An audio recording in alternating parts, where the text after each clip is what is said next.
The steel deck of the USS Constellation stretched out like a floating runway in the middle of the Pacific Ocean. But what you're about to witness isn't just another routine carrier landing. The A-18F Super Hornet, approaching at 150 knots, is being piloted by someone who was told 6 months ago that she would never have what it takes to land on a carrier deck.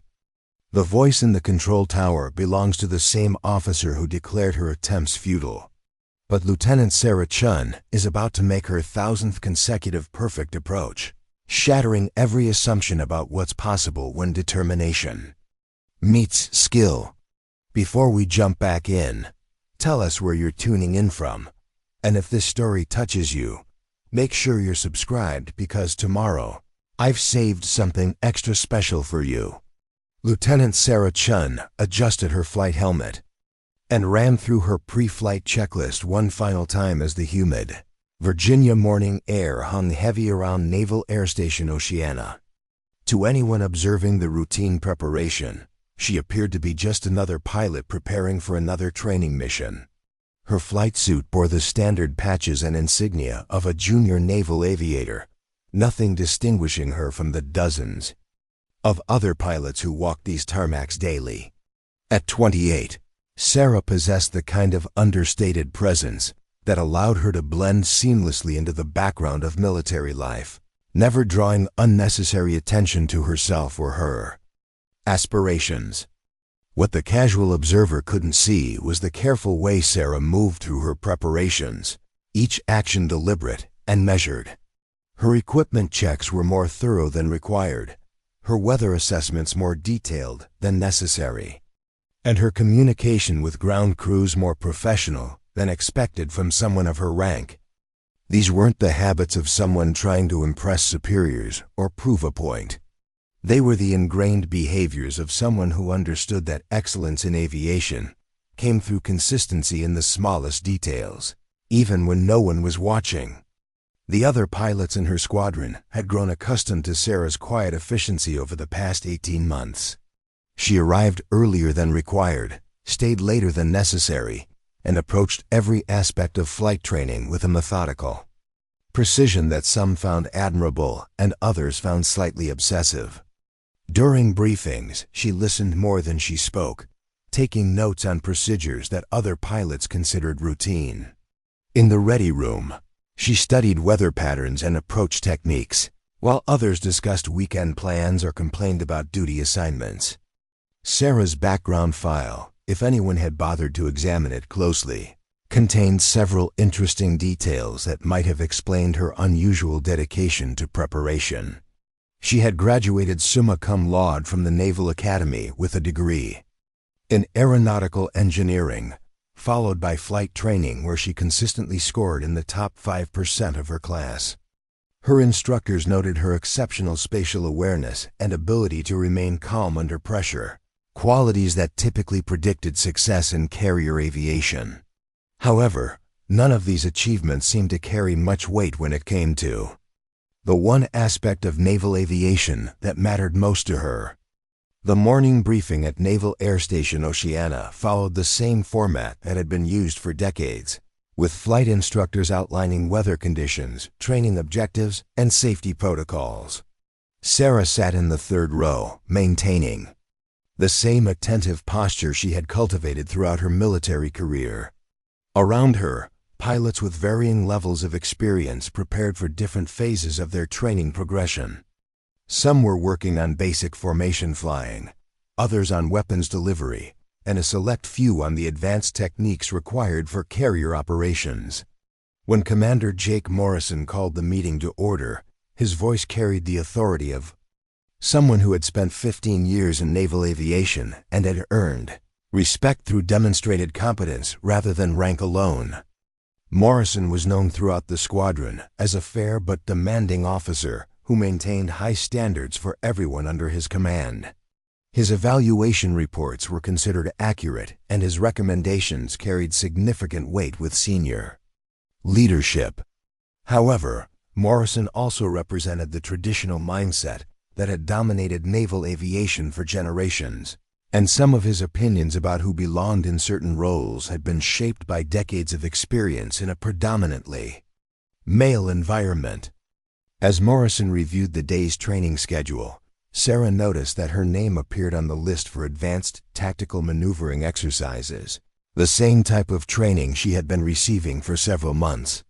While she had mastered every aspect of these exercises and consistently performed at the top of her class, there was one glaring omission from her training progression.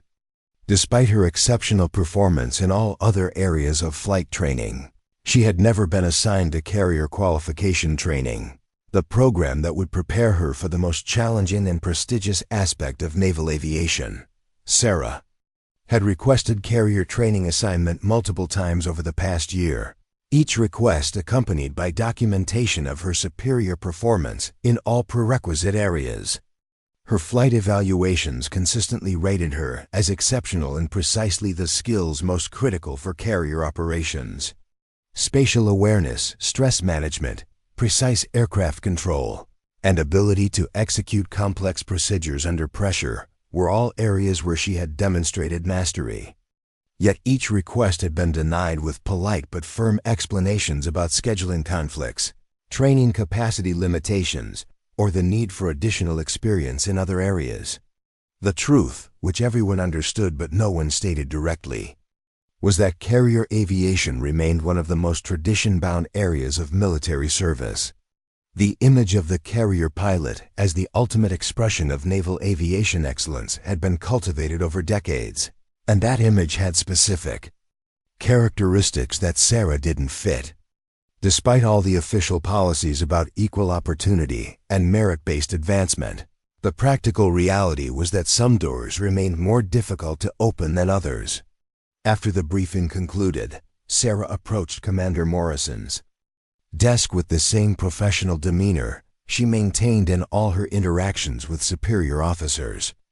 She had learned early in her military career that emotional appeals or displays of frustration were counterproductive when dealing with institutional resistance.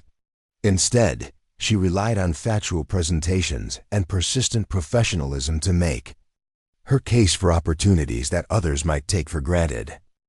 Preparing and narrating this story took us a lot of time, so if you are enjoying it, subscribe to our channel. It means a lot to us. Now back to the story. Morrison looked up from his paperwork with the expression of someone who recognized the conversation that was about to occur. Over the past year, he had grown familiar with Sarah's requests for carrier training, and he had developed a standard response that acknowledged her competence while explaining why the assignment wasn't appropriate at the current time. His reasoning wasn't based on any personal animosity towards Sarah or deliberate discrimination. From his perspective, he was making practical decisions based on decades of experience about what worked and what didn't in the demanding environment of carrier operations. "Sir, I wanted to follow up on my previous requests for carrier qualification training," Sarah began, her voice maintaining the respectful tone required when addressing superior officers. "My performance evaluations continue to show exceptional ratings in all areas relevant to carrier operations, and I believe I'm ready to begin the qualification process." Morrison set down his pen and looked at Sarah with the expression of someone who was about to deliver news that he knew would be disappointing, but which he believed was necessary. His years of experience had taught him that sometimes the kindest approach was direct honesty, even when that honesty involved crushing someone's aspirations. From his perspective, he was protecting Sarah from a situation where she would likely fail and potentially damage her career in the process. "Lieutenant Chun, I appreciate your enthusiasm and your dedication to excellence in all aspects of your training," Morrison replied, his tone carrying the formal courtesy that characterized military communication. However, carrier operations represent a unique challenge that requires specific physical and psychological characteristics that not everyone possesses, regardless of their general aviation skills. Sarah had heard variations of this explanation before, but she continued to listen respectfully while Morrison elaborated on his reasoning. The conversation that followed would be one that she remembered for the rest of her career, not because of any particular hostility or unfairness, but because of the way it crystallized the gap between official policy and practical reality in military aviation. Morrison continued his explanation with the confidence of someone who believed he was providing valuable guidance based on extensive experience. The physical demands of carrier landings are unlike anything else in aviation. The stress loads, the precision required, the split-second decision-making in challenging conditions. These requirements favor pilots with certain physical characteristics that allow them to handle the extreme forces involved. The subtext of Morrison's explanation was clear, even though he never stated it directly. Carrier aviation had traditionally been dominated by pilots who fit a specific physical profile. And despite all the changes in military policy over the years, many senior officers still believed that this profile represented the optimal combination of characteristics for success in carrier operations.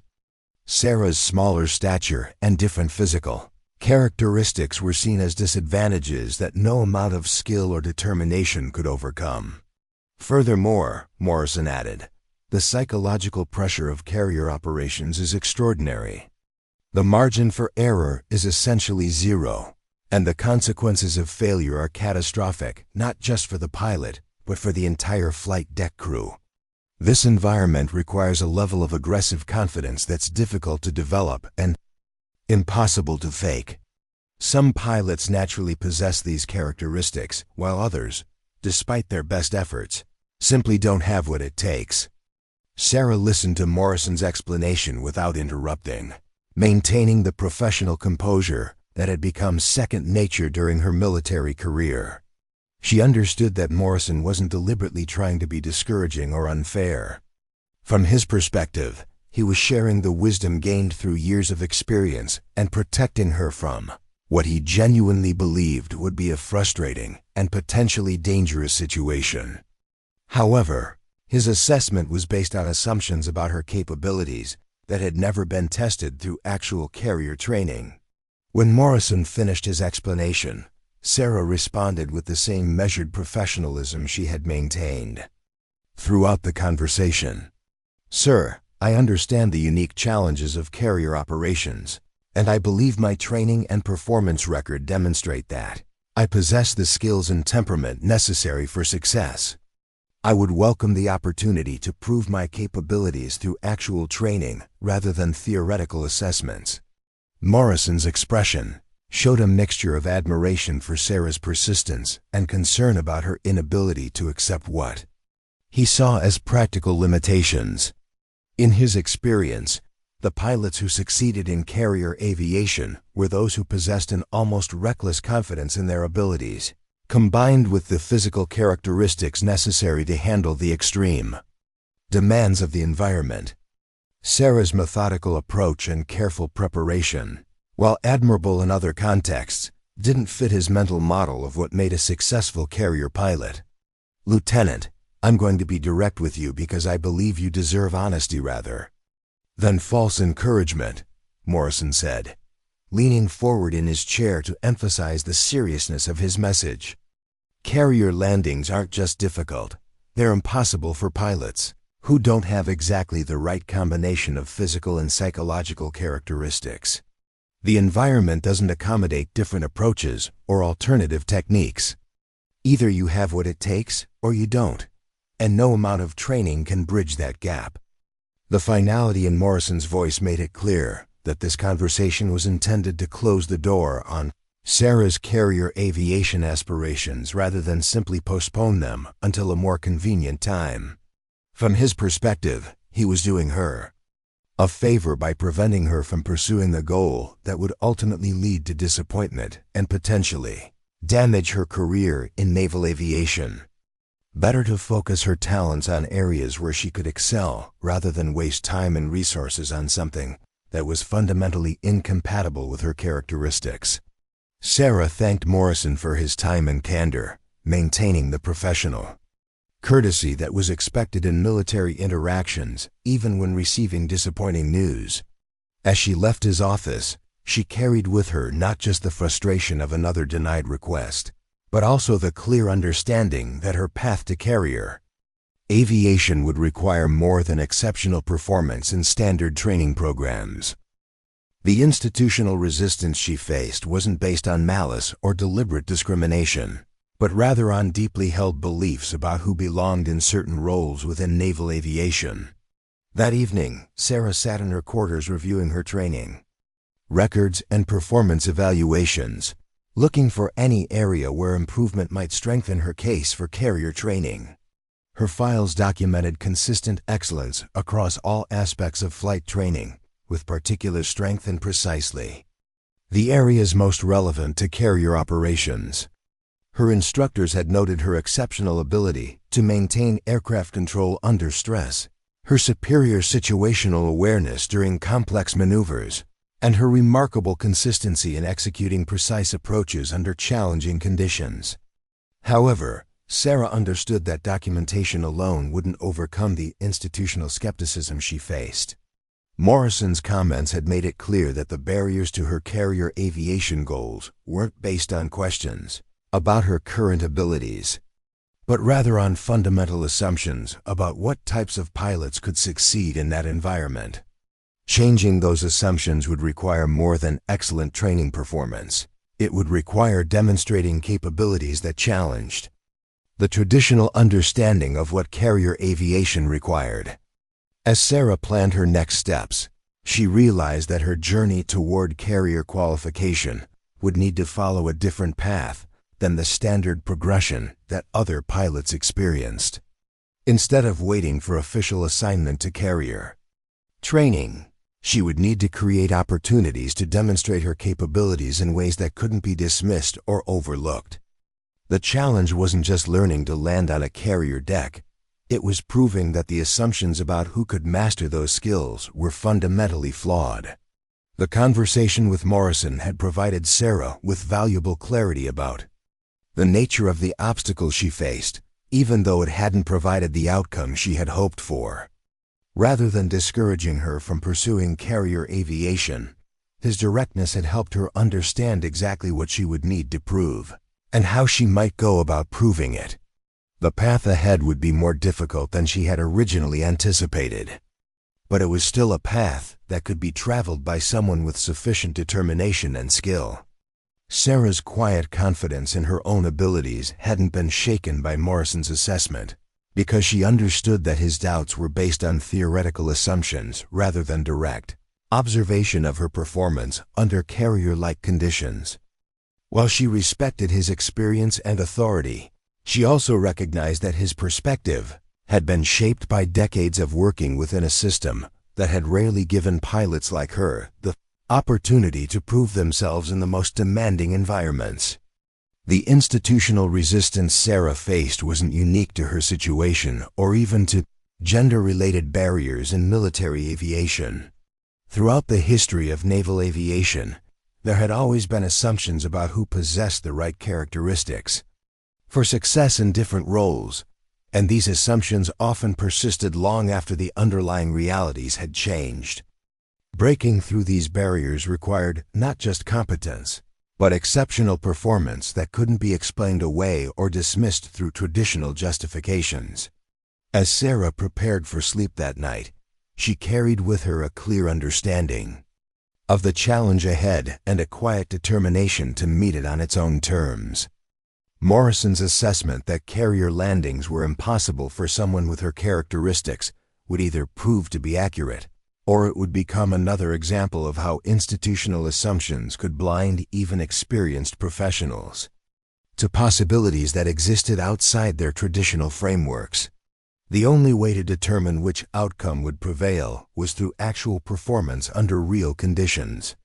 The morning sun reflected off the waters surrounding Naval Air Station Oceana as Sarah began another day of training, her routine unchanged by the previous day's conversation with Morrison. To outside observers, nothing about her behavior suggested that she had received discouraging news about her career aspirations. She continued to approach every aspect of her training with the same methodical precision that had characterized her performance throughout her time in the squadron. However, beneath the surface of routine military professionalism, Sarah had begun developing a plan that would either validate Morrison's assessment or prove that the institutional barriers she faced were based on outdated assumptions rather than immutable realities. The path she was contemplating would require her to exceed the standard requirements for carrier qualification by such a wide margin that her capabilities couldn't be questioned or dismissed. If carrier landings were truly impossible for someone with her characteristics, then attempting to prove otherwise would simply confirm Morrison's judgment. But if his assessment was wrong, then her success would challenge fundamental assumptions about what naval aviation required. The weeks following Sarah's conversation with Commander Morrison passed with a routine that masked the intensity of her private preparations. While her official training schedule remained focused on tactical maneuvering and weapon systems, Sarah had begun dedicating her off-duty hours to studying every aspect of carrier operations with an obsession that bordered on the academic. Her quarters became filled with technical manuals, approach charts, and detailed analyses of carrier landing procedures that she had obtained through official channels and professional networks. Sarah's approach to this self-directed education reflected the same methodical precision that characterized all aspects of her military service. She studied the physics of carrier landings with the thoroughness of an engineering dissertation, analyzing the relationship between approach angles, airspeed management, and the complex interaction between aircraft systems and the unique environment of a moving flight deck.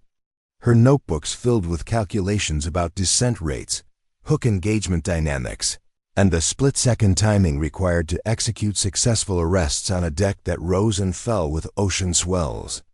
More importantly, Sarah began reaching out to pilots who had successfully completed carrier qualifications, seeking insights that weren't available in official training materials. These conversations were conducted with the careful diplomacy required when a junior officer was gathering information that might be perceived as circumventing normal training channels. Sarah presented her inquiries as academic interest rather than immediate practical application, understanding that revealing her ultimate intentions might result in well-meaning advice to abandon her goals. Captain Rita Walsh had noticed Sarah's intense focus on carrier operations during several casual conversations in the officers' club. Walsh represented a unique perspective within the naval aviation community, having completed her own carrier qualifications 15 years earlier when such achievements were even more unusual for women in the service. Her career had been marked by consistent excellence and quiet professionalism that had gradually earned her the respect of colleagues who had initially been skeptical about her presence in carrier aviation. Walsh understood the specific challenges that Sarah was likely facing, even though the younger pilot had never directly discussed her career aspirations. The combination of exceptional performance in all training areas, coupled with exclusion from carrier qualification programs, was a pattern that Walsh recognized from her own experience and that of other women who had pursued similar goals. The institutional resistance wasn't always overt or deliberate, but it was persistent enough to derail careers if not addressed strategically.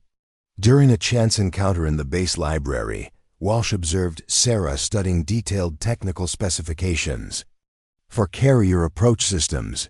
Her attention focused with the intensity of someone preparing for immediate, practical application rather than casual academic interest. The materials Sarah was reviewing were far more advanced than anything required for her current training level, suggesting that her interests extended well beyond the scope of her official assignments.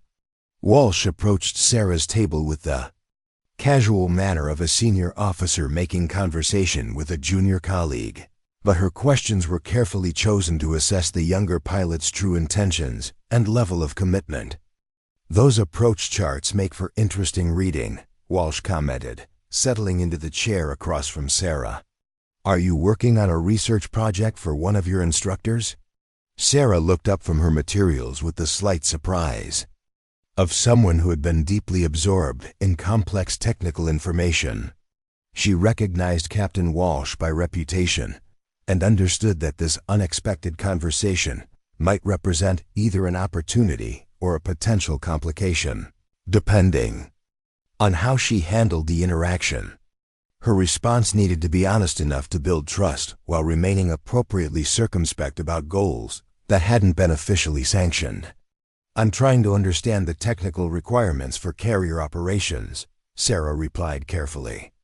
"The engineering challenges are fascinating from an academic perspective, and I thought a deeper understanding might improve my overall performance as a pilot." Her answer was technically accurate while avoiding any direct statement about her ultimate intentions regarding carrier qualification. Walsh studied Sarah's expression with the assessment skills that came from years of evaluating pilots under various circumstances. She recognized the combination of intellectual curiosity and focused determination that typically indicated serious career aspirations rather than casual academic interest. The materials spread across Sarah's table represented hundreds of hours of study that went far beyond what would be required for general professional development. "Academic perspective," Walsh repeated thoughtfully. "I remember having similar academic interests when I was at your stage of training. The technical challenges are indeed fascinating, particularly when you start considering the real-world application of all those theoretical principles." Her comment carried just enough emphasis to suggest that she understood Sarah's true motivations while maintaining the plausible deniability required for such conversations. Sarah recognized the subtle invitation in Walsh's response and made a calculated decision to be more direct about her goals. "Captain, I've been studying carrier operations because I believe I have the skills necessary to succeed in that environment, despite what others might think about my suitability." The statement represented a significant risk as it revealed her aspirations to someone who could either become an ally or report her presumptuous ambitions to her current commanders. Walsh nodded slowly, her expression showing neither surprise nor disapproval at Sarah's candid admission. What others think about suitability often has less to do with actual capabilities than with assumptions based on limited experience, she replied. "The question isn't whether you have the skills. The question is whether you're prepared to prove those skills under conditions that won't give you the benefit of the doubt." The conversation that followed would prove to be one of the most important professional discussions of Sarah's career. Walsh shared insights about the realities of carrier aviation that weren't covered in official training materials, including the informal networks and unwritten expectations that could either support or sabotage a pilot's progression through the qualification process. More importantly, she explained how the traditional approach to earning carrier assignment might not be sufficient for someone facing the kind of institutional skepticism that Sarah was likely to encounter. The normal path involves waiting for official assignment to carrier training, then progressing through the standard qualification process, Walsh explained. But that path assumes that the decision makers are looking for opportunities to assign you to carrier training. If they're not actively seeking to include you, then waiting for their invitation might mean waiting indefinitely.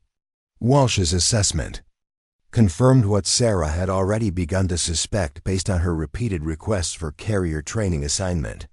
The institutional resistance she faced wasn't necessarily malicious or deliberate, but it was systemic enough to create barriers that wouldn't be overcome through standard channels.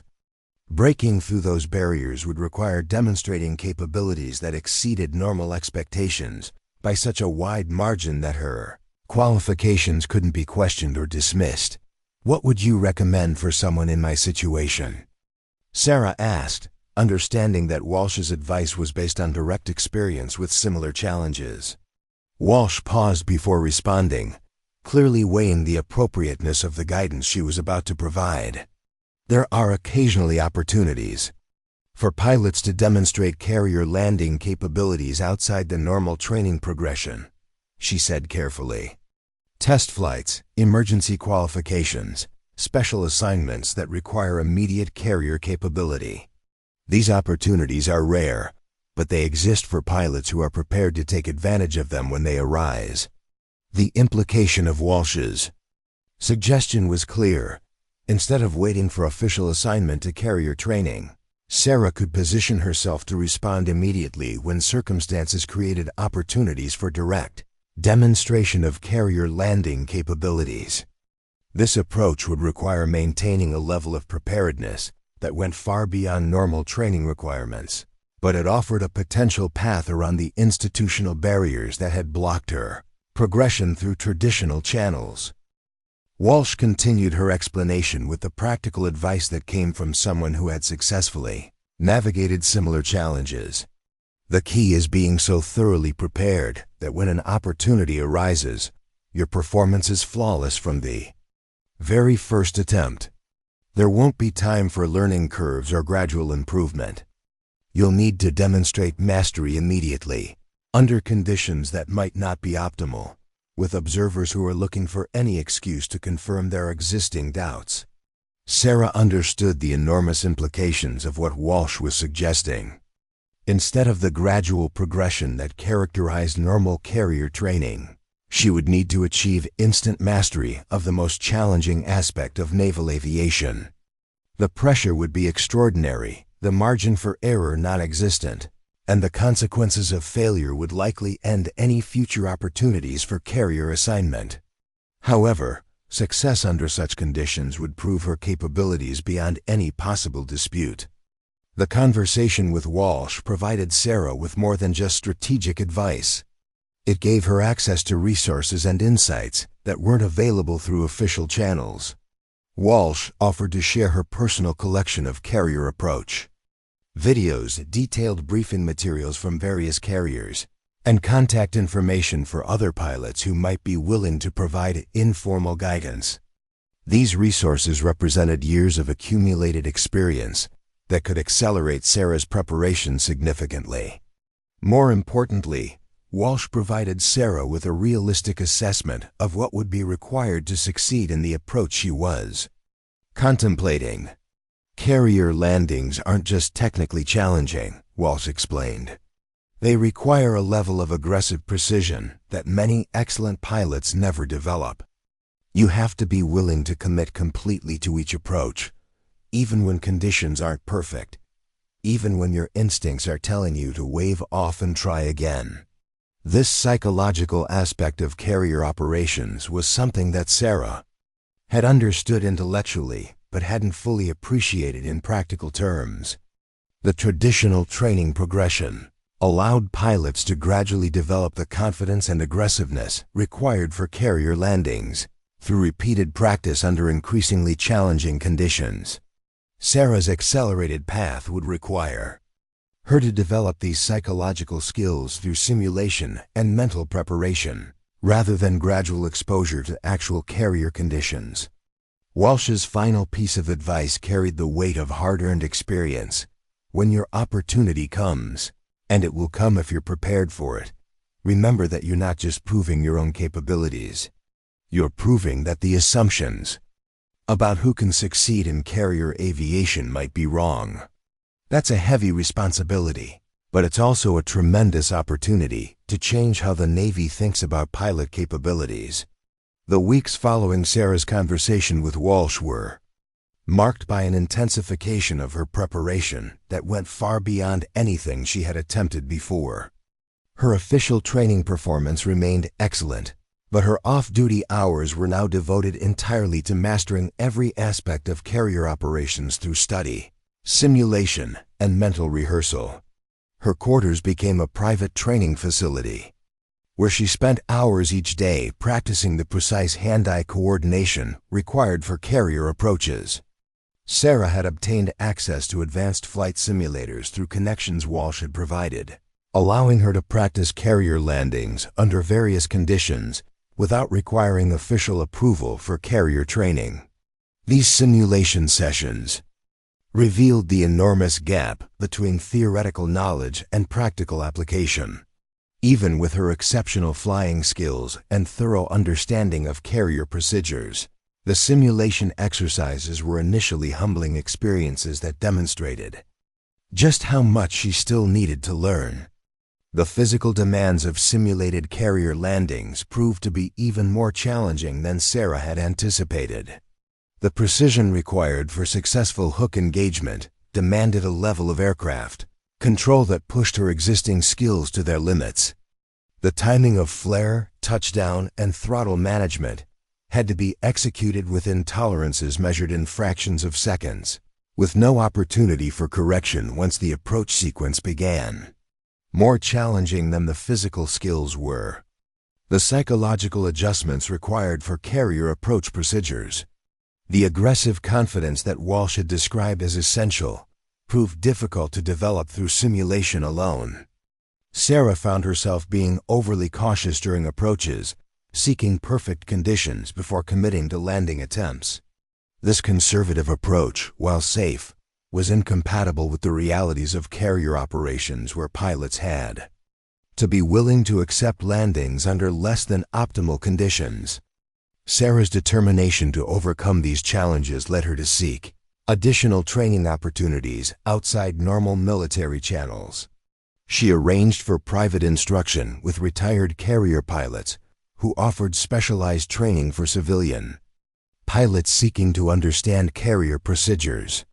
These instructors provided insights into the mental aspects of carrier aviation that weren't covered in technical manuals or official training programs. The civilian instructors emphasized that successful carrier pilots developed an almost reckless confidence in their abilities, combined with absolute trust in their aircraft and training. This psychological profile was different from the careful, methodical approach that characterized Sarah's normal flying style. Learning to embrace controlled aggression while maintaining precise technical execution required fundamental changes in her approach to flying that went far beyond learning new procedures. Months of intensive preparation gradually began producing the results that Sarah had hoped for. Her simulation scores improved consistently, reaching levels that exceeded the performance of many pilots who had completed formal carrier training. More importantly, she began developing the psychological confidence required for carrier operations, learning to commit fully to approaches even when conditions weren't ideal. The transformation in Sarah's flying style was noticeable to her instructors. During regular training flights, though they attributed the changes to general improvements in confidence and experience, rather than specific preparation for carrier operations. Her approach patterns became more precise, her throttle management more aggressive, and her decision-making under pressure more decisive.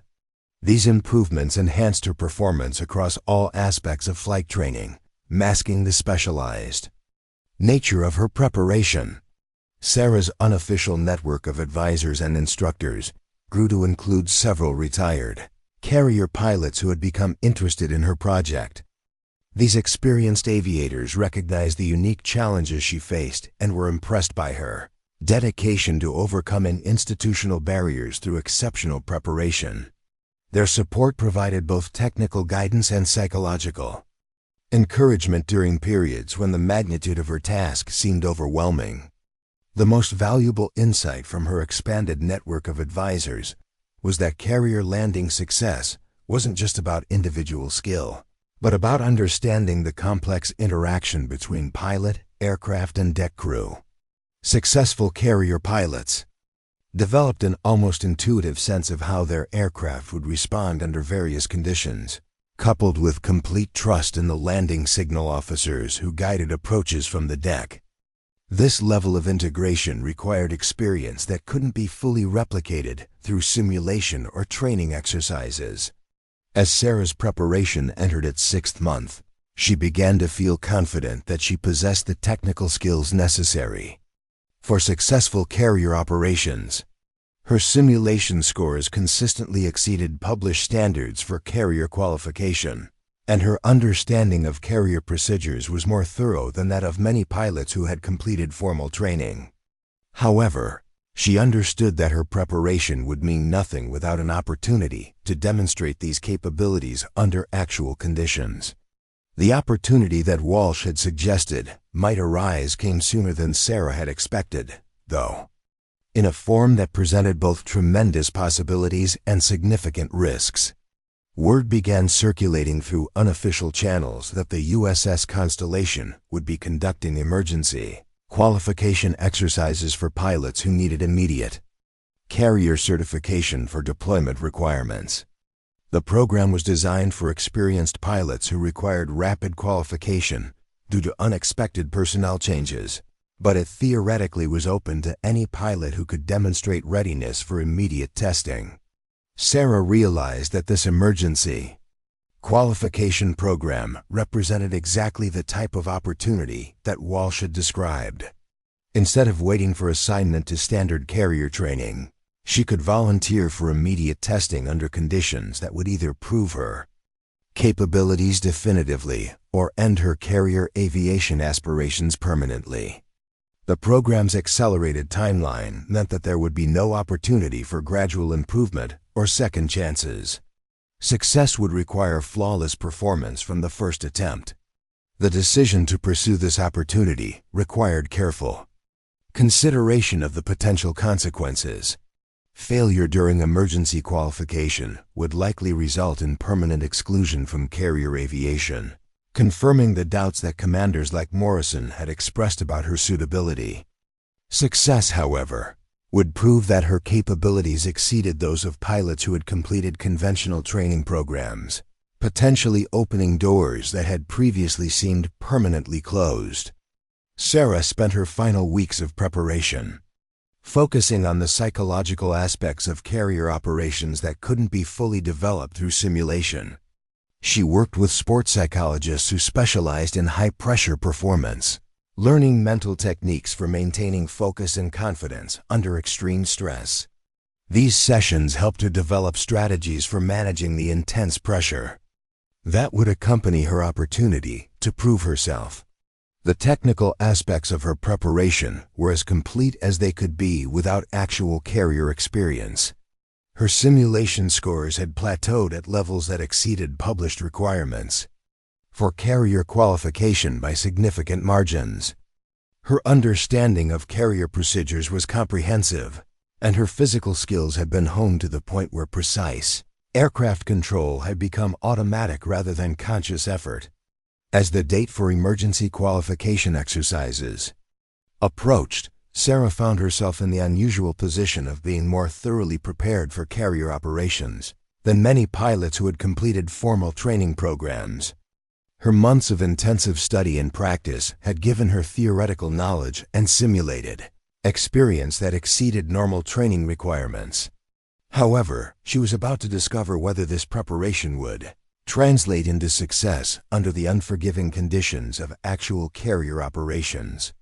The night before submitting her application for emergency qualification testing, Sarah reviewed the materials that had guided her preparation over the past months. Walsh's advice, the insights from retired carrier pilots, and her own analysis of carrier procedures had created a comprehensive foundation for what she was about to attempt. The question that remained was whether institutional barriers could be overcome through demonstrated excellence, or whether some assumptions about pilot capabilities were too deeply entrenched to be changed by individual performance. Sarah's decision to pursue emergency qualification represented more than just a career choice. It was a test of whether the Navy's commitment to merit-based advancement could overcome traditional assumptions about who belonged in the most challenging roles within naval aviation. Her success or failure would either validate the concerns that commanders like Morrison had expressed, or prove that exceptional preparation could overcome any preconceived limitations about pilot capabilities. The USS Constellation cut through Pacific swells under overcast skies as Sarah completed her final approach briefing in the carrier's ready room. The emergency qualification program had accepted her application with surprising efficiency, though she suspected that Walsh's quiet endorsement had influenced the decision more than her official paperwork indicated. Now standing among 8 other pilots who were participating in the accelerated certification process, Sarah found herself facing the moment that months of preparation had been building toward. The other pilots in the program represented a cross-section of naval aviation experience, each with compelling reasons for needing immediate carrier qualification. Lieutenant Marcus Rivera had been reassigned from land-based operations due to squadron reorganization, while Commander David Park was returning to carrier duty after 3 years in administrative roles. Their casual confidence suggested familiarity with carrier operations that Sarah could only simulate through her extensive theoretical preparation. Chief Petty Officer Danny Murphy, the landing signals officer who would guide their approaches, addressed the group with the matter-of-fact authority that came from watching thousands of carrier landings over a 15-year career. Murphy's reputation for honest assessment and zero tolerance for unsafe approaches made him one of the most respected LSOs in the Pacific Fleet. His evaluations carried enormous weight in determining pilot qualifications, and his recommendations could make or break careers. Murphy's briefing covered weather conditions, deck motion patterns, and the specific protocols that would govern their qualification attempts. The Constellation was experiencing moderate seas with 15-foot swells, creating deck motion that added complexity to what was already the most challenging aspect of naval aviation. Wind patterns were variable, with gusts that would require constant throttle adjustments during approach sequences.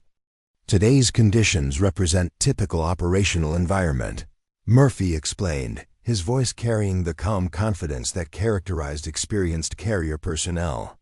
If you can't handle these conditions, you won't be qualified for deployment. Operations. We're not looking for perfect weather performance. We need pilots who can execute successful approaches when perfection isn't an option. Sarah listened to Murphy's briefing with the intense focus that had characterized her preparation for this moment. Every detail about wind patterns, deck motion, and approach procedures was information that could affect her performance during the qualification attempts that would determine her future in carrier aviation. Unlike the other pilots who could draw on previous carrier experience, Sarah would be processing all of this information for the first time under actual operational conditions.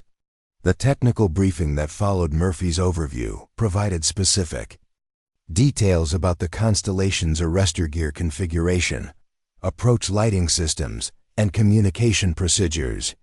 Sarah had studied these systems extensively during her preparation, but experiencing them in person revealed nuances that hadn't been apparent in technical manuals or simulation programs.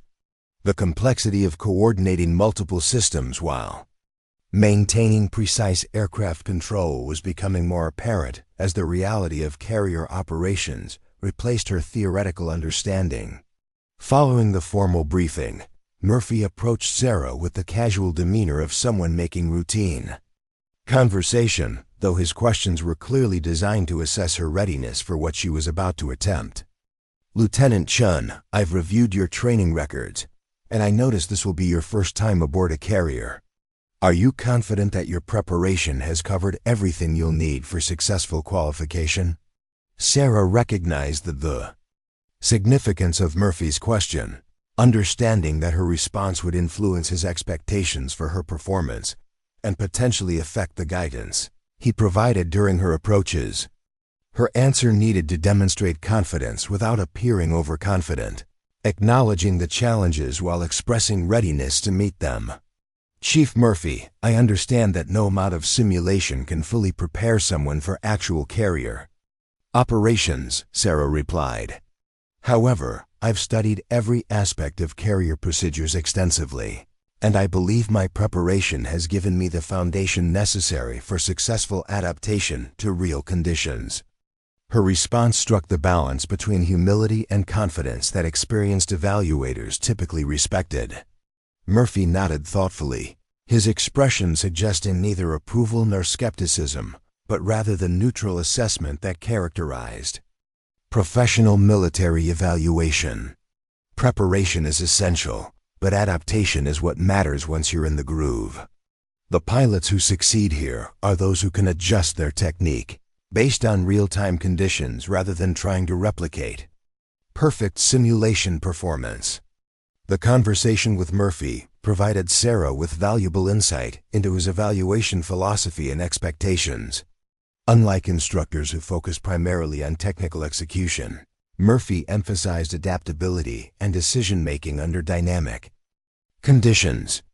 This perspective aligned with the psychological training Sarah had pursued during her preparation, reinforcing her focus on confident decision-making rather than perfect technique.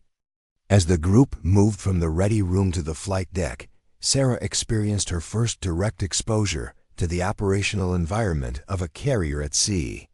The noise level was extraordinary, with jet engines, steam catapults, and deck machinery, creating a sensory assault that required immediate psychological adjustment. The organized chaos of flight deck operations was unlike anything she had experienced during land-based training, where individual aircraft operations were conducted in relatively controlled environments. The flight deck of the Constellation stretched out like a moving city dedicated entirely to aviation operations. Deck crews moved with practiced efficiency among aircraft that were being prepared for launch or recovered from previous missions. The precision required for safe operations in such a confined space was immediately apparent, as was the level of trust that flight deck operations demanded among all personnel involved. Sarah's A-18F Super Hornet had been prepared for her qualification attempts with the same attention to detail that characterized all carrier operations. The aircraft systems had been thoroughly checked, and the hook mechanism that would engage the arrestor cables had been tested and verified.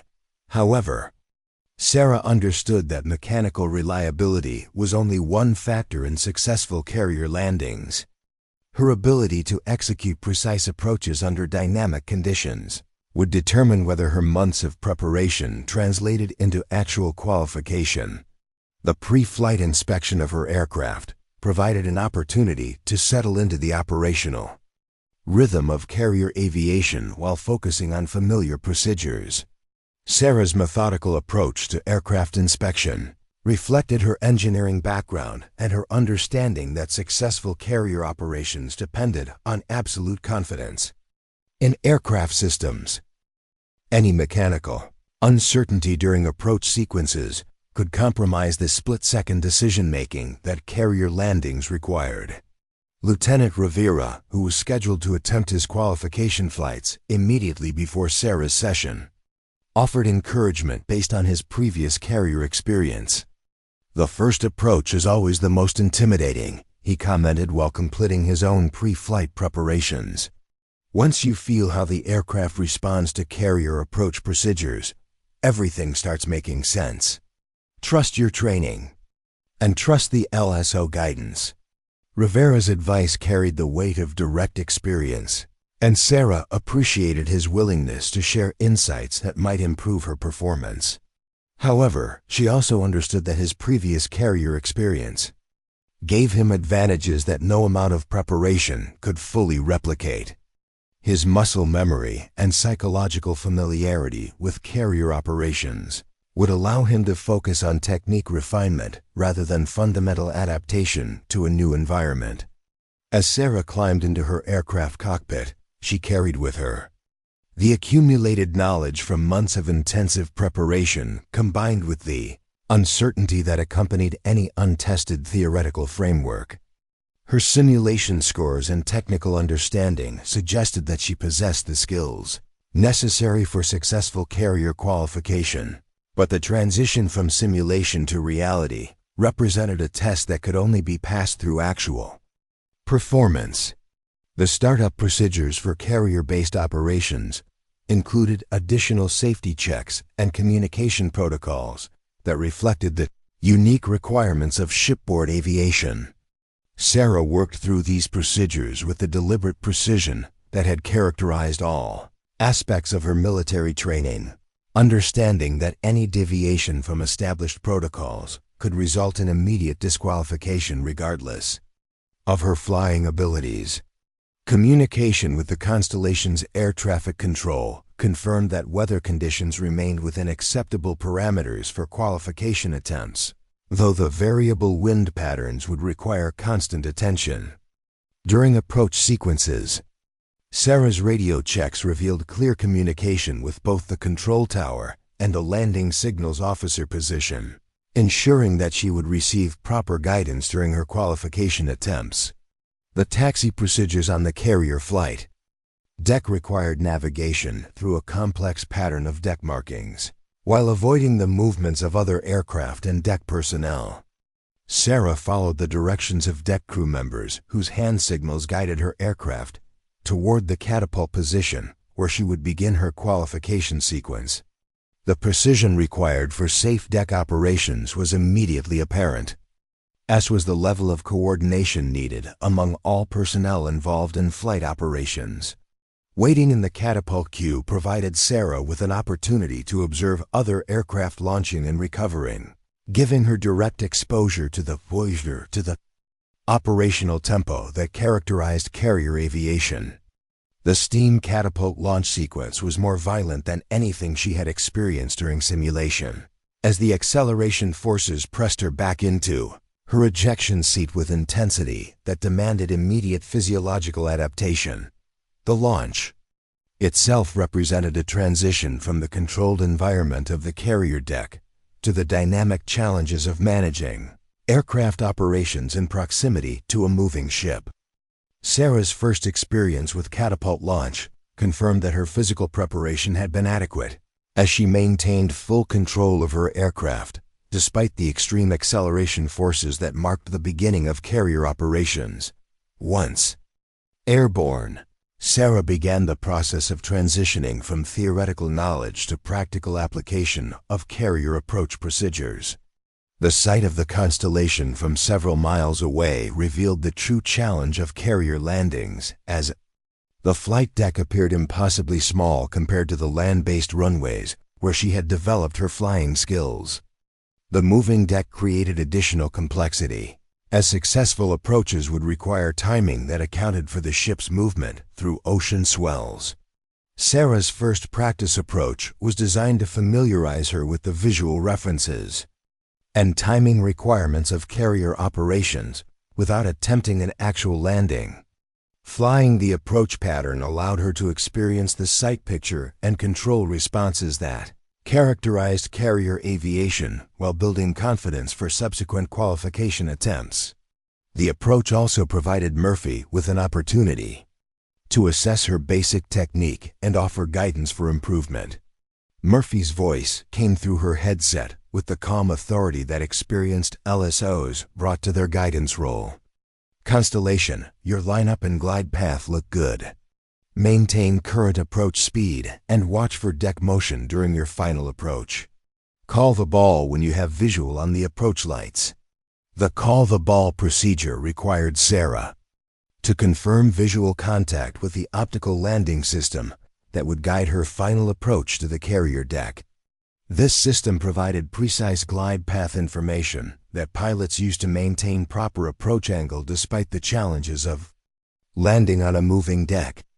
Sarah's response to Murphy's guidance reflected her understanding of communication procedures, though her voice carried the tension that accompanied her first exposure to actual carrier operations. Constellation Ball, Super Hornet, Chun, Sarah. Transmitted. Using the standard format that confirmed her visual contact with the landing system and identified her aircraft for tracking purposes. The response from Murphy acknowledged her communication while providing additional guidance for maintaining proper approach parameters. The visual experience of approaching a carrier deck was unlike anything Sarah had encountered during her extensive simulation training. The perspective changed rapidly as her aircraft descended toward the moving flight deck, requiring constant adjustments to throttle and control inputs to maintain proper approach geometry. The psychological challenge of committing to a landing on what appeared to be an impossibly small target was immediately apparent. Sarah executed her first practice approach with the careful precision that had characterized her preparation. Though she could feel the difference between simulation and reality in every aspect of aircraft control. The deck motion was more complex than anything she had experienced in training, and the visual references required constant interpretation as her aircraft descended toward the carrier. Murphy's guidance provided essential feedback for maintaining proper approach parameters. "Power back on, you're getting low." Murphy's voice provided real-time corrections that helped Sarah maintain proper glide path despite the dynamic conditions. "Good correction. Maintain that attitude and watch your lineup." The LSO guidance represented a level of real-time coaching that couldn't be replicated in simulation, providing immediate feedback that allowed pilots to adjust their technique based on actual conditions. The wave-off that concluded Sarah's first practice approach was planned rather than emergency-driven, allowing her to experience the full approach sequence without the pressure of attempting an actual arrest. The procedure required immediate application of full throttle while maintaining aircraft control during a climbing turn away from the carrier deck. Sarah executed the wave-off smoothly, though the experience provided valuable insight into the curves and precision required for actual qualification attempts. Returning to the approach pattern for her second practice run, Sarah found that her first exposure to carrier approach procedures had provided crucial experience that improved her confidence and technique.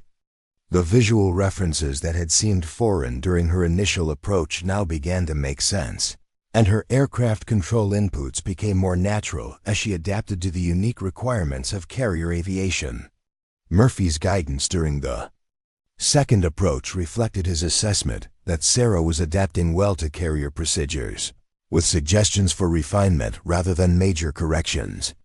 "Your approach angle looks good. Now focus on maintaining consistent approach speed despite the deck motion.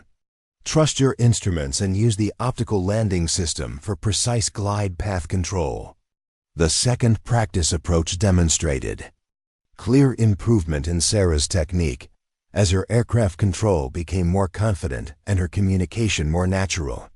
Murphy's evaluation suggested that her preparation had provided a solid foundation for carrier operations, though the transition from simulation to reality was still in progress. The practice approaches were building the experience base that would be essential for successful qualification attempts. As Sarah prepared for her first actual qualification attempt, she carried with her the knowledge gained from two practice approaches combined with months of theoretical preparation. The experience had confirmed that her simulation training had been comprehensive and accurate, while revealing the additional challenges that could only be mastered through actual carrier operations. Her confidence was growing, but she understood that the real test would come when she attempted to execute a full approach and arrestment sequence. The qualification standards for carrier aviation were unforgiving, requiring successful completion of multiple approaches under various conditions before certification could be granted.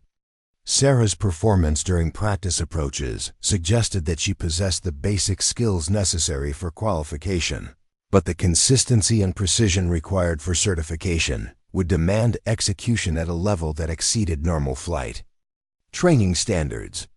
Murphy's final briefing before Sarah's first qualification attempt emphasized the mental aspects of carrier landings that distinguished successful pilots from those who struggled with the unique challenges of shipboard aviation.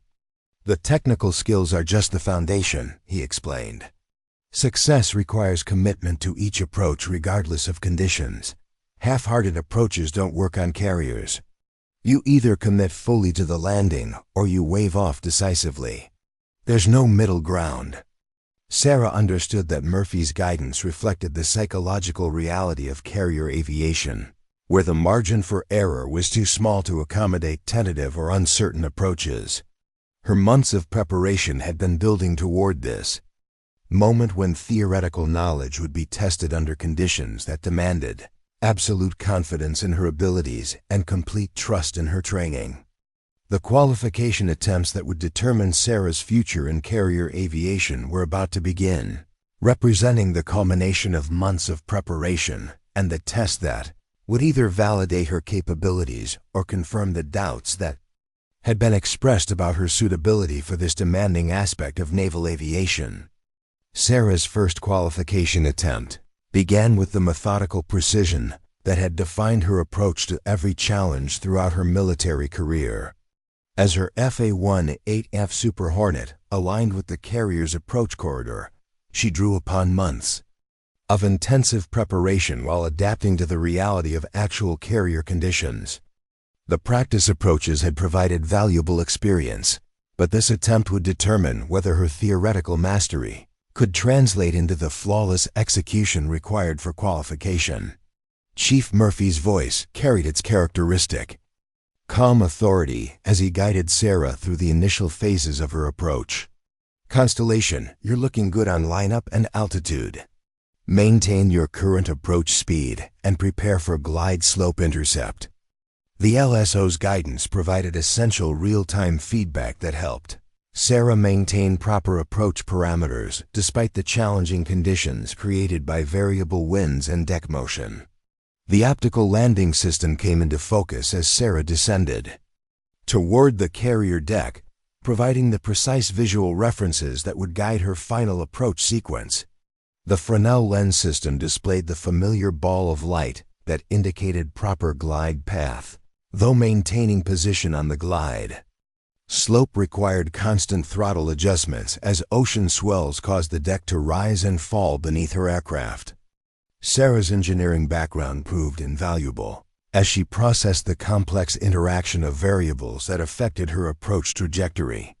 Wind shear from the carrier's superstructure, deck motion patterns, and aircraft response characteristics all required simultaneous consideration as she made the minute control adjustments necessary for maintaining proper approach geometry. Her months of studying these factors in theoretical terms were now being applied under actual operational conditions. Power on, you're settling below glide path. Murphy's correction came at precisely the moment Sarah had recognized the deviation herself. Her throttle response was immediate and appropriate, bringing her aircraft back to proper approach angle without overcorrecting. The coordination between her recognition of the problem and Murphy's guidance demonstrated the level of situational awareness that successful carrier pilots developed through experience. The final segment of Sarah's approach required absolute commitment to the landing attempt, as the point of no return approached where either successful arrestment or catastrophic failure would determine the outcome. Sarah had studied this psychological moment extensively during her preparation, understanding that hesitation or uncertainty during the final approach sequence was incompatible with successful carrier landings. Her aircraft crossed the carrier's ramp at precisely the correct altitude and airspeed, with Murphy's voice providing final guidance for the touchdown sequence. "Looking good.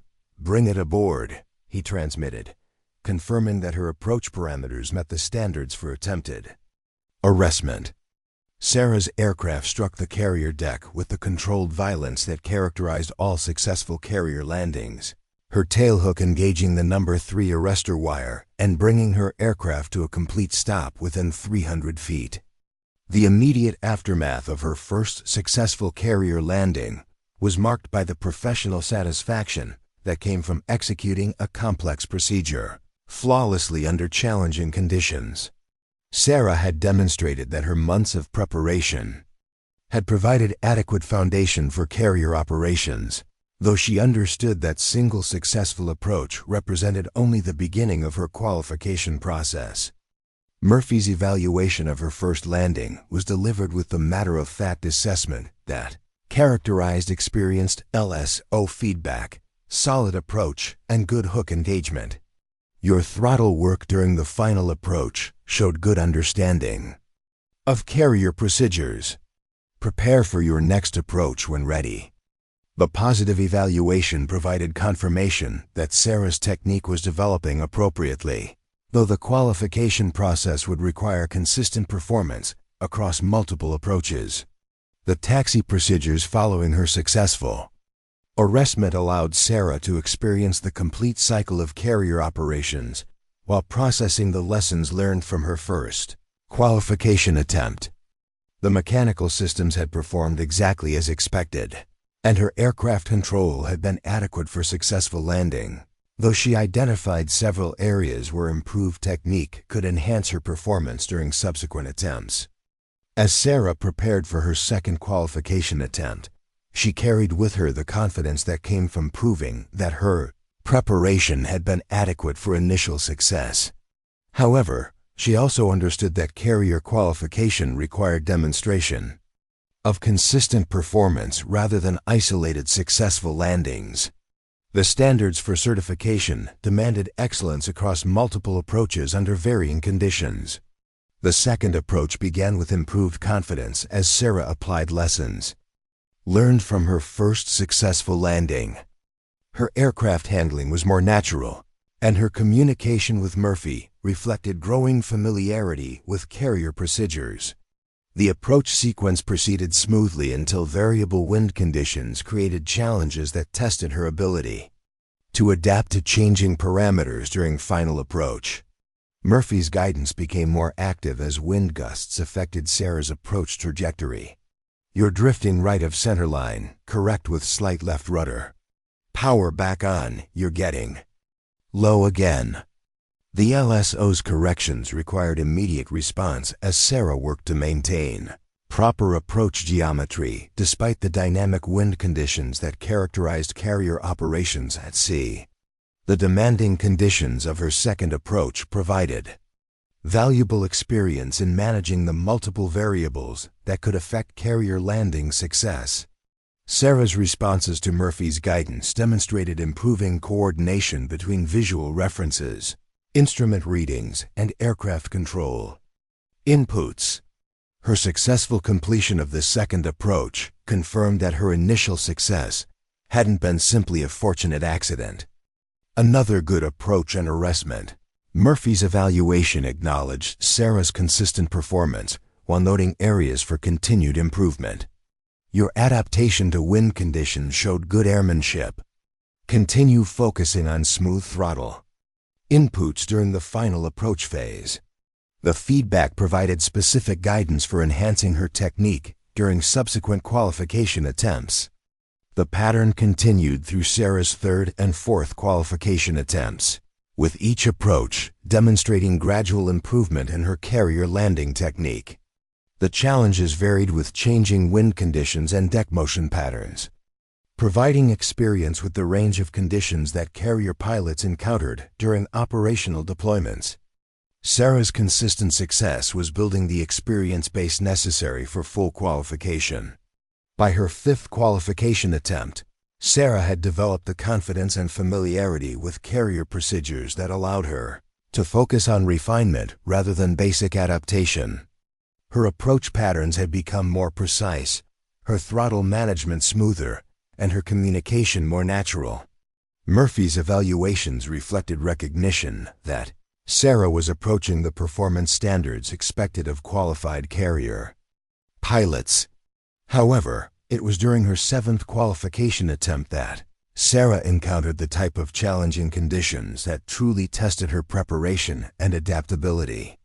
A sudden shift in wind patterns created turbulence that required aggressive throttle inputs to maintain proper approach geometry, while deck motion from larger swells complicated the timing of her final approach sequence. Murphy's guidance became more intensive as Sarah worked to manage the challenging conditions. "Big power adjustment needed. You're getting slow and low. That's good. Now ease off slightly. Watch your lineup. Deck motion is more pronounced." The LSO's rapid corrections required immediate response as Sarah demonstrated the aggressive throttle work that characterized successful carrier pilots. The demanding conditions of her seventh approach provided the most comprehensive test of Sarah's carrier landing abilities. Her successful completion of the approach under challenging conditions demonstrated that her preparation had included the psychological resilience necessary for carrier operations. Murphy's evaluation reflected recognition that Sarah had proven her capabilities under conditions that would challenge experienced carrier pilots. As Sarah's qualification attempts continued through her 10th, 15th, and 20th successful approaches, a pattern of consistent excellence began to emerge that exceeded normal qualification standards. Her technique continued to improve with each landing, and her adaptation to varying conditions demonstrated the flexibility that characterized the most successful carrier pilots. The naval aviation community aboard the Constellation had begun to take notice of Sarah's exceptional performance during her qualification process. Word spread through informal channels that the pilot who had been denied carrier training assignment was not only succeeding in emergency qualification, but was demonstrating performance that exceeded many pilots who had completed conventional training programs. Commander Morrison, who had originally dismissed Sarah's carrier aviation aspirations, received regular updates on her qualification progress through official channels. The reports consistently described exceptional performance that challenged his earlier assessment of her capabilities. Morrison found himself confronting the possibility that his judgment about Sarah's suitability for carrier operations had been fundamentally flawed. Captain Walsh, who had provided crucial guidance during Sarah's preparation, monitored her progress with the satisfaction of someone whose investment in another pilot's success was being validated. Sarah's performance was proving that exceptional preparation could overcome institutional barriers when combined with the natural abilities that Walsh had recognized months earlier. By her 50th successful approach, Sarah had demonstrated proficiency that exceeded qualification standards by significant margins. Her consistency under varying conditions, her adaptation to challenging weather patterns, and her professional communication with landing signals officers had established her reputation as an exceptionally capable carrier pilot. The psychological transformation that accompanied Sarah's success was as significant as her technical achievements. The months of preparation had been marked by uncertainty about whether her goals were realistic, but her consistent success during qualification had provided absolute confirmation that her capabilities were suited for carrier aviation. The confidence that came from proven performance replaced the theoretical belief that had sustained her through preparation. Murphy's evaluations of Sarah's performance had evolved from cautious approval to enthusiastic endorsement as her qualification process continued. Lieutenant Chun represents the type of pilot that carrier aviation needs, he reported to the ship's air operations officer. Her preparation was exceptional. Her adaptation to carrier procedures was rapid, and her performance under challenging conditions demonstrates the reliability that operational deployments require. The broader implications of Sarah's success were not lost on senior officers who had been observing her qualification process. Her achievement represented proof that traditional assumptions about who could succeed in carrier aviation might be limiting the Navy's access to capable pilots. The institutional resistance that had initially blocked her access to carrier training was being challenged by performance that couldn't be dismissed or minimized. As Sarah approached her 100th successful carrier approach, the magnitude of her achievement was becoming apparent to everyone involved in carrier operations aboard the Constellation. The consistency of her performance had exceeded the standards normally expected during qualification processes, establishing her credentials as a carrier pilot beyond any possible dispute. The milestone of 100 successful approaches represented far more than a numerical achievement. Each landing had been executed under operational conditions that varied from ideal to challenging, providing comprehensive demonstration of Sarah's capabilities across the full spectrum of carrier aviation requirements. Her success rate had been perfect, with no failed approaches or unsafe landings to compromise her qualification status.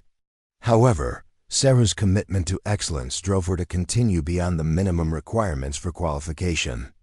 Her goal had evolved from simply proving that she could succeed in carrier aviation to demonstrating capabilities that would establish new standards for what exceptional performance looked like in this demanding environment. The Naval Aviation community had begun referring to Sarah's qualification process as unprecedented in its scope and consistency. Most pilots completed carrier qualification with 20 to 30 successful approaches, demonstrating basic competency for operational assignment. Sarah's decision to continue well beyond these requirements was establishing her reputation as a pilot whose capabilities exceeded normal standards by extraordinary margins. News of Sarah's achievements began reaching naval aviation commands beyond the Constellation, as her qualification process became a topic of professional interest throughout the Pacific Fleet. The combination of her initial exclusion from carrier training and her subsequent exceptional performance created a narrative that challenged assumptions about pilot evaluation and assignment processes. Admiral Bradley, the senior aviation officer for the Pacific Fleet, requested detailed reports on Sarah's qualification process as her achievements gained wider attention within naval aviation leadership. The Admiral's interest reflected recognition that Sarah's success had implications beyond individual achievement, potentially influencing policies about pilot evaluation and training assignment procedures. By her 200th successful approach, Sarah had established herself as one of the most consistently successful carrier pilots in recent Pacific Fleet history. Her performance record was generating discussion about the effectiveness of traditional training progression compared to the intensive preparation that had characterized her path to qualification. The psychological impact of Sarah's success extended beyond her personal achievement to influence the perspectives of other pilots who had observed her qualification process. Lieutenant Rivera, who had completed his own qualification alongside Sarah's process, acknowledged that her performance had challenged his assumptions about pilot capabilities and preparation methods. Commander Morrison, whose initial assessment had dismissed Sarah's carrier aviation aspirations, requested a meeting to discuss her qualification achievements. The conversation that followed represented a fundamental reassessment of his earlier judgment and recognition that institutional assumptions about pilot capabilities might need to be reconsidered based on demonstrated performance. "Lieutenant Chun, I owe you an apology and an acknowledgement," Morrison began, his tone reflecting genuine respect for her achievements. "Your performance during qualification has exceeded every standard we use to evaluate carrier pilots. I was wrong about your capabilities, and I was wrong about the assumptions that guided my initial assessment." Sarah's response reflected the professional grace that had characterized her approach to the institutional resistance she had encountered. "Sir, I understand that your earlier assessment was based on experience and institutional knowledge. I hope that my performance would provide additional data points for future evaluations, regardless of the personal outcome." Morrison's acknowledgement represented more than individual recognition of Sarah's achievements. His willingness to reconsider his earlier judgment reflected the broader impact that exceptional performance could have on institutional perspectives about pilot capabilities and evaluation criteria. As Sarah approached her 500th successful carrier approach, her qualification process had evolved into something unprecedented in naval aviation history. The consistency of her performance had established new benchmarks for carrier pilot excellence, while her professional demeanor throughout the process had earned respect from every level of the naval aviation hierarchy. The technical aspects of Sarah's carrier landing technique had been refined through hundreds of repetitions under varying conditions. Her approach patterns had become textbook examples of precision flying, and her adaptation to challenging conditions demonstrated mastery that exceeded many pilots with years of carrier experience. Murphy's evaluations consistently described her performance as exceptional across all measured criteria. The broader naval aviation community had begun studying Sarah's preparation methods and qualification process as potential models for improving training effectiveness. Her intensive simulation work, comprehensive study of carrier procedures, and systematic approach to skill development were generating interest in enhanced preparation techniques that could benefit other pilots. Pursuing carrier qualification. Admiral Bradley's personal observation of Sarah's qualification flights confirmed the exceptional nature of her achievements. Lieutenant Chun's performance represents the highest standards of naval aviation excellence, he noted in his official evaluation. Her qualification process demonstrates that exceptional preparation and natural ability can produce results that exceed traditional training methods. The milestone of Sarah's 750th successful approach was marked by formal recognition from the Constellation's commanding officer, who acknowledged that her achievement represented a unique accomplishment in the ship's operational history. The consistency of her performance had established her as one of the most reliable carrier pilots in the Pacific Fleet. International aviation communities had begun taking notice of Sarah's achievements as reports of her qualification process circulated through professional networks. Her success was being cited as an example of how intensive preparation and systematic skill development could overcome institutional barriers in high-performance aviation environments. The psychological transformation that had accompanied Sarah's success was complete by her 900th approach. The uncertainty and determination that had characterized her preparation had been replaced by absolute confidence in her abilities and clear recognition of her place among the elite practitioners of carrier aviation. As Sarah prepared for her 1,000th carrier approach, the significance of the milestone was recognized throughout the naval aviation community. No pilot in recent Pacific Fleet history had demonstrated such consistent excellence over such an extended qualification process, establishing performance standards that would influence carrier pilot evaluation for years to come. The final approach of Sarah's extraordinary qualification process was executed with the same precision and professionalism that had characterized all of her previous attempts. Her aircraft touched down on the carrier deck with textbook technique, engaging the arrestor cable with the controlled precision that had become her trademark throughout the qualification process. Murphy's final evaluation of Sarah's 1,000th successful approach reflected the admiration that her achievement had earned throughout the naval aviation community. Lieutenant Chun has demonstrated carrier pilot capabilities that exceed every standard we use to measure excellence in this demanding field. Her qualification process will serve as a benchmark for future generations of naval aviators. The formal recognition of Sarah's achievement included assignment to the Pacific Fleet's most prestigious carrier aviation squadron, where her exceptional capabilities would be utilized in the most demanding operational roles.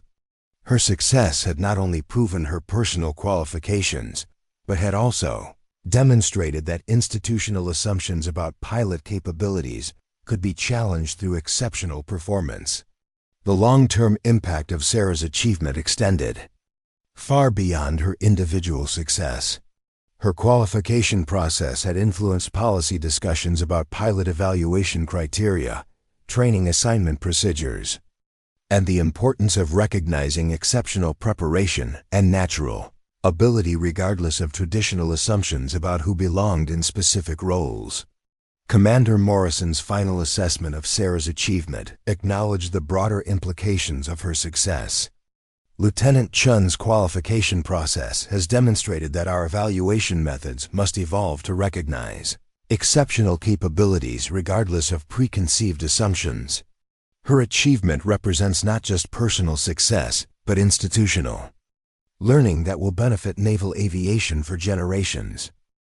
Sarah's journey from excluded pilot to exceptional carrier aviator had proven that institutional barriers could be overcome through preparation, persistence, and performance that exceeded every standard used to measure excellence. Her 1,000 perfect approaches had established her place among the elite practitioners of the most demanding aspect of naval aviation while challenging assumptions about who could achieve such excellence. The story of Sarah's achievement became part of naval aviation lore, inspiring future generations of pilots who faced similar institutional resistance. Her success demonstrated that exceptional preparation and unwavering determination could overcome any barrier when combined with the natural abilities and professional dedication that characterize the best military aviators. Years later, as Sarah advanced through the ranks of naval aviation leadership, her qualification achievement continued to influence policies about pilot evaluation and training assignment. The institutional changes that resulted from her success ensured that future pilots would be evaluated based on demonstrated capabilities, rather than assumptions about who belonged in specific roles. The legacy of Sarah's 1,000 perfect approaches extended beyond naval aviation to influence broader discussions about recognizing exceptional capability, regardless of traditional assumptions about qualification criteria. Her achievement proved that excellence could emerge from unexpected sources when institutional barriers were overcome through undeniable demonstration of superior performance. The Pacific Fleet Aviation Conference convened 18 months after Sarah's historic qualification achievement, bringing together senior aviation officers from across the Navy to discuss policy changes that had emerged from her unprecedented success. Admiral Thomas Bradley addressed the assembled commanders with the gravity-befitting discussions that would reshape naval aviation training for decades to come. Sarah's achievement had forced a fundamental re-examination of how the Navy identified and developed carrier pilot talent. The institutional impact of Sarah's 1,000 perfect approaches had rippled through every level of naval aviation command structure. Training policies that had remained unchanged for decades were being modified to ensure that exceptional candidates wouldn't be overlooked due to traditional assumptions about pilot characteristics. The emergency qualification program that had provided Sarah with her opportunity was being expanded into a permanent pathway for pilots who demonstrated exceptional preparation and capability. Captain Walsh, now serving as the Navy's Director of Aviation Training Innovation, presented detailed analysis of how Sarah's preparation methods had achieved results that exceeded conventional training programs. The systematic approach to skill development, intensive simulation work, and comprehensive theoretical study had become the foundation for enhanced training protocols being implemented across all naval aviation schools. Commander Morrison, whose initial assessment had been so thoroughly disproven by Sarah's success, had become one of the most vocal advocates for reformed evaluation criteria. His presentation to the conference detailed how institutional bias had nearly prevented the Navy from accessing one of its most capable pilots, emphasizing the importance of performance-based assessment over subjective judgments about pilot characteristics. Lieutenant Commander Chun's achievement represents more than individual excellence, Morrison explained to the assembled officers. Her success demonstrates that our traditional evaluation methods were excluding capable pilots based on assumptions, rather than demonstrated ability.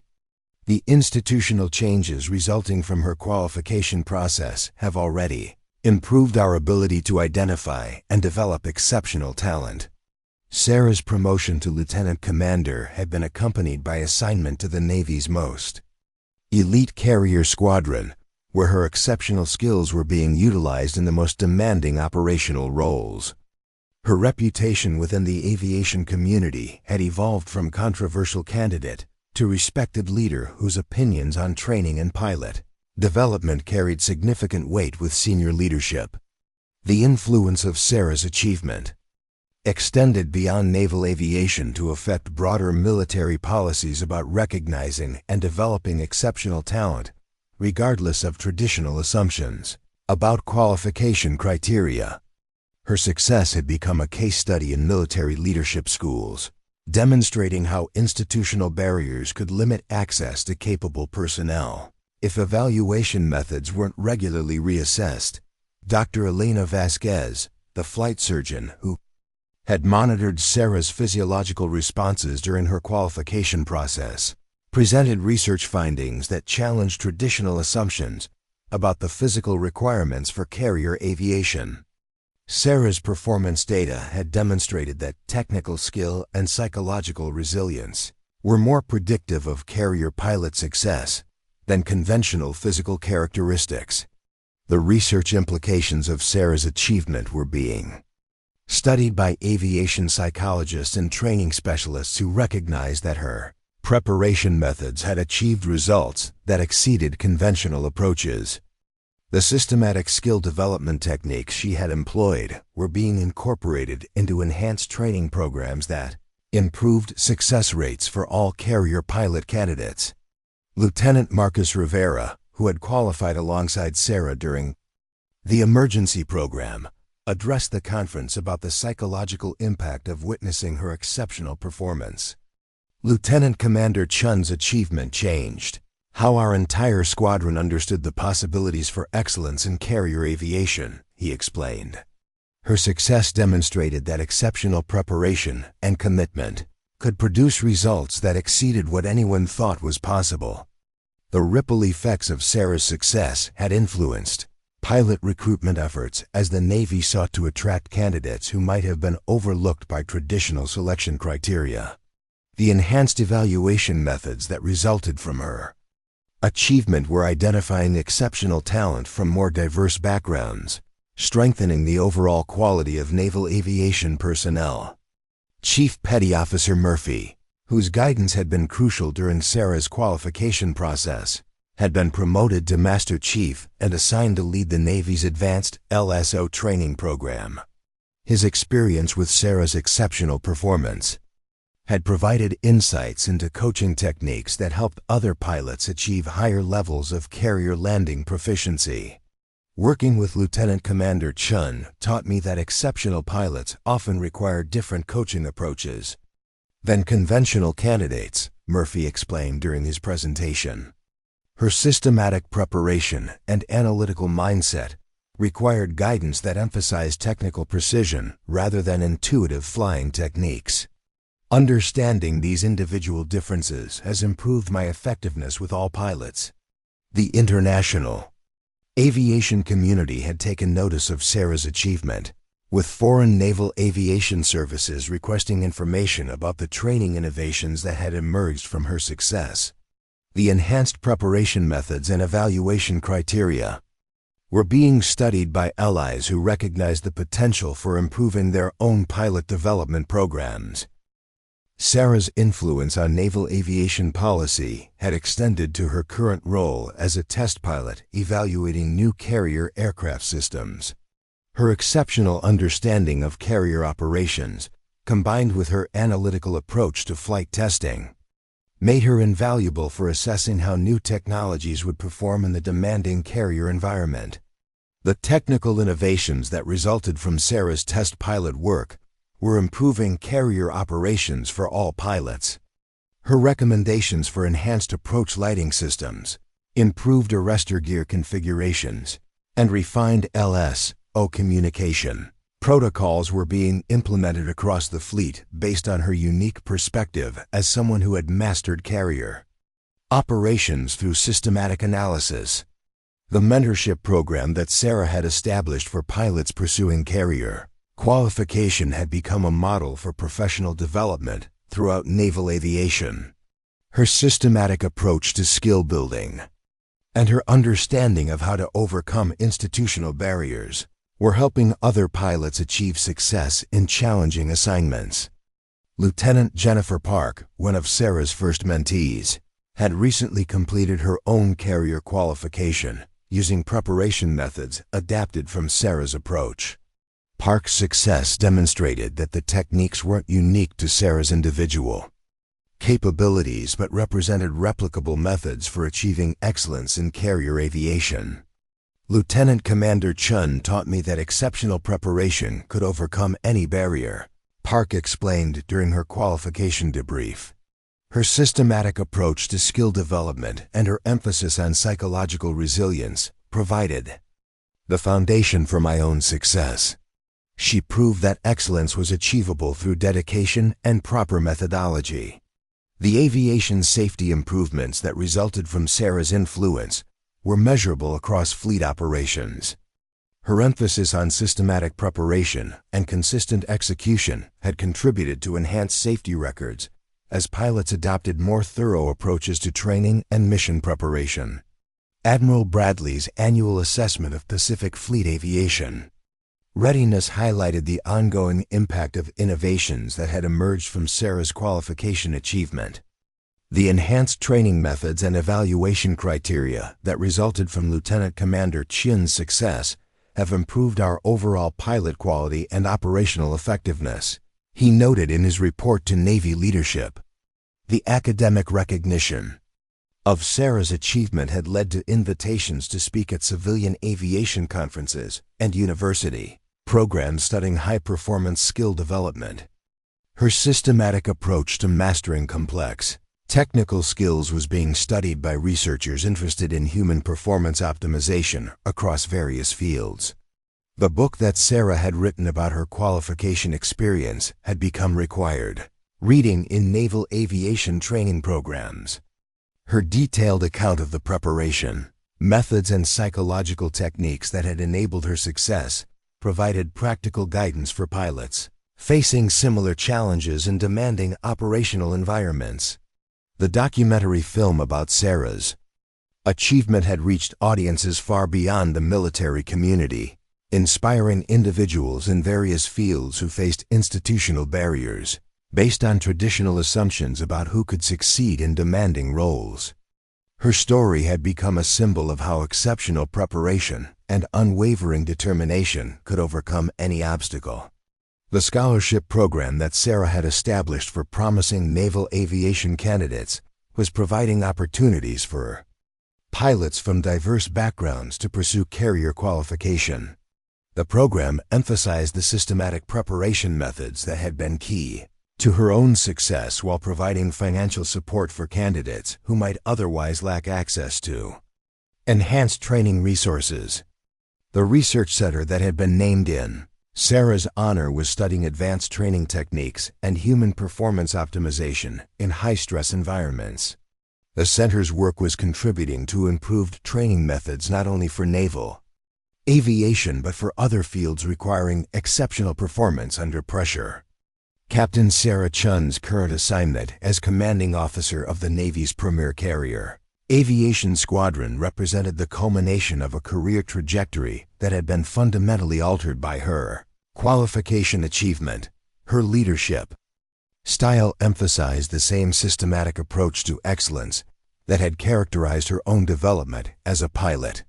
The pilots under Sarah's command consistently achieved performance levels that exceeded fleet averages, demonstrating the effectiveness of the training methods and leadership philosophy that had emerged from her own experience overcoming institutional barriers. Her squadron had become a model for excellence that other units sought to emulate. The international recognition of Sarah's achievement had led to exchange assignments with allied naval aviation services, where she shared the training innovations and leadership techniques that had proven effective in developing exceptional pilot performance. Her influence was contributing to improved naval aviation capabilities among democratic allies worldwide. The legacy of Sarah's 1,000 perfect approaches continued to influence naval aviation policy and training long after her initial qualification achievement. The institutional changes that had resulted from her success ensured that future generations of pilots would be evaluated based on demonstrated capability rather than traditional assumptions about who belonged in elite aviation roles. The transformation of Commander Morrison from skeptic to advocate represented the broader institutional learning that had resulted from Sarah's achievement. His evolution demonstrated how even experienced professionals could adapt their perspectives when confronted with exceptional performance that challenged established assumptions. Captain Chun's achievement taught me that leadership requires constant willingness to reassess our assumptions about human capability, Morrison reflected during a recent interview. Her success forced me to confront my own biases and recognize that institutional barriers often reflect our limitations as evaluators rather than actual limitations in the people we're assessing. The continuing influence of Sarah's achievement on naval aviation recruitment was evident in the increased diversity of candidates pursuing carrier pilot training. The enhanced evaluation methods that had resulted from her success were identifying exceptional talent from backgrounds that had previously been underrepresented in elite aviation roles. The training simulators that had been enhanced based on Sarah's preparation methods were providing more effective skill development for all carrier pilot candidates. Her systematic approach to simulation training had revealed techniques for improving the transfer of simulated skills to actual operational performance. The psychological research that had emerged from studying Sarah's qualification process was contributing to improved understanding of how individuals could develop exceptional performance capabilities through systematic preparation and mental training. The findings were being applied not only in military training but in civilian fields requiring high-level skill development. The innovation in LSO training techniques that had resulted from Murphy's experience coaching Sarah was improving the effectiveness of landing signals officers throughout the fleet. The enhanced communication methods and individualized coaching approaches were helping all pilots achieve higher levels of carrier landing proficiency. The policy changes that had been implemented based on Sarah's experience were being studied by other military services seeking to improve their own talent identification and development processes. Her achievement had become a case study in organizational learning and adaptive leadership that extended far beyond naval aviation. The mentorship network that had grown from Sarah's initial guidance efforts was now supporting dozens of pilots pursuing challenging assignments throughout naval aviation. The systematic approach to skill development and professional growth was creating a culture of excellence that enhanced performance across multiple squadrons.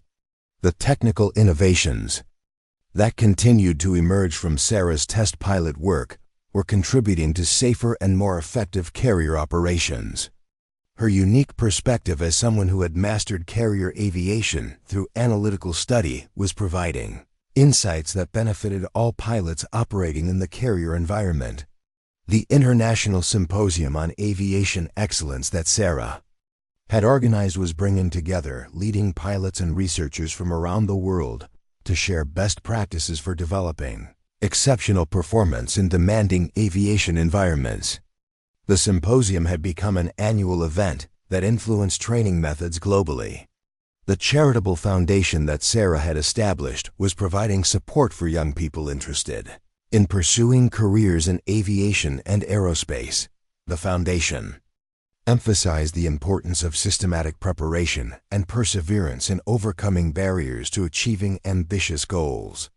The continuing evolution of Sarah's career from excluded pilot candidate to senior aviation leader demonstrated how exceptional individual achievement could create lasting institutional change. Her success had opened doors not only for herself but for countless other pilots who would benefit from the enhanced evaluation and training methods that had resulted from her qualification process. The operational effectiveness of units that had implemented training methods based on Sarah's approach was demonstrating measurable improvements in performance and safety metrics. Her systematic techniques for skill development were proving to be broadly applicable across various aspects of military aviation training.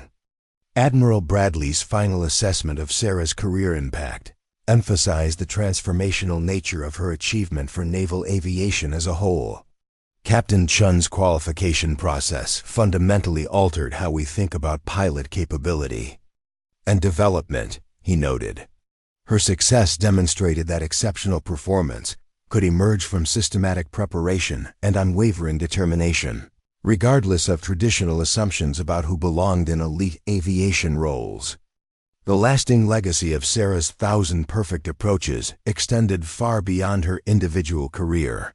Achievement to influence fundamental aspects of how the Navy identified, evaluated, and developed aviation talent.